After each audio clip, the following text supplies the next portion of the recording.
Почитувани, вакцините за COVID-19 представуваат значајна алатка во борба со епидемијата со корона. Додека во најголемиот број на земји во светот се одвива вакцинација против корона, додека тамошните граѓани имаат можност да одберат тип на вакцина, кај нас ниту трага, ниту глас од долго најавуваните вакцини за кои што зборуваа Филипче Изаев. Во повеќето земји граѓаните имаат право на избор помеѓу 3 вида на вакцина и граѓаните можат да бираат со која вакцина ќе се вакцинираат. Кај нас нема никаква вакцина. Ниту за ризичните групи, ниту за останатите граѓани. Во светот, земјите бројат колкав процент од население имаат вакцинирано и тоа на 100.000 жители. Во Македонија, возрастните лица, ризичните групи и оние кои се на линијата на фронтот со COVID-19 немаат можност да се вакцинираат. На таа листа ги нема дури ни Косово, ниту Босна и Херцеговина. На врвот на светските листи на побројот на вакцинирани граѓани се Израел, Обединети Арапски Емирати, Сејшели, Обединето кралство, Србија, Бахрейн, САД, Малта, Исланд и Данска. На двете светски листи, и онаа на Worldometer, и онаа на Bloomberg, од земјите во регионот по број на вакцинирани граѓани високо котираат Србија и Словенија. Србија е на 10-то место на светските листи. Кај нас се кажува само дека вакцини ќе има по 3 механизми, но сепак до денес вакцини за COVID-19 нема. Ги нема ниту донираните вакцини од Бугарија, ниту донираните од Грција, а дури ниту вакцините од Србија, која што ја има, но за која што регулативата во Македонија не била подготвена целиот овој период.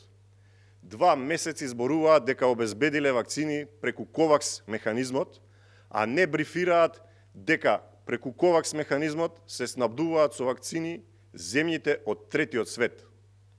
Кој одлучи да го остави народот само на вакцините од ковакс механизмот? Зошто со време не се почнаа директни преговори со компаниите кои што произведуваат вакцини? Дали поважно беше да се организираат локални избори, наместо да се работи на обезбедување на вакцини? Дали некој ќе сноси одговорност за ваквата погрешна стратешка одлука? Многу приказни, многу лаги, малку работа, дела нема воопшто. Сето ова граѓаните скапо го плаќаат.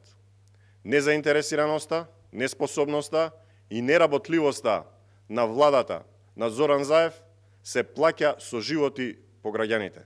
За ова одговорност мора да има.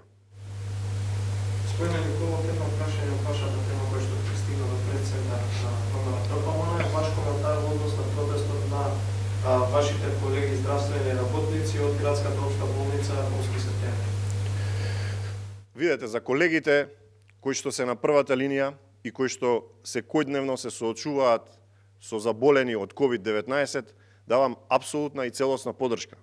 Тие луѓе, тие колеги го гледаат секојдневниот пиар на владата и се чувствуваат излажени, измамени, го гледаат секојдневниот пиар на Министерството за здравство, дека ќе има едно, ќе има друго, ќе има помош, ќе има бонус, ќе има вакцини, ќе има лекови и на крајот немаат што да прават, односно го посегнуваат единствениот механизам, а тоа е протест, со цел да се види нивната состојба и да се види состојбата на целокупното здравство во моментот во кој што се наоѓаме, а посебно да се видат маките кои што ги имаат оние кои што ги викаме борци на првата линија на фронтот или оние кои што работат во ковид зоните, ковид центрите, дури и оние кои што работат во амбулантите, каде што доаѓаат пациенти кои што се суспектни за ковид и така натаму.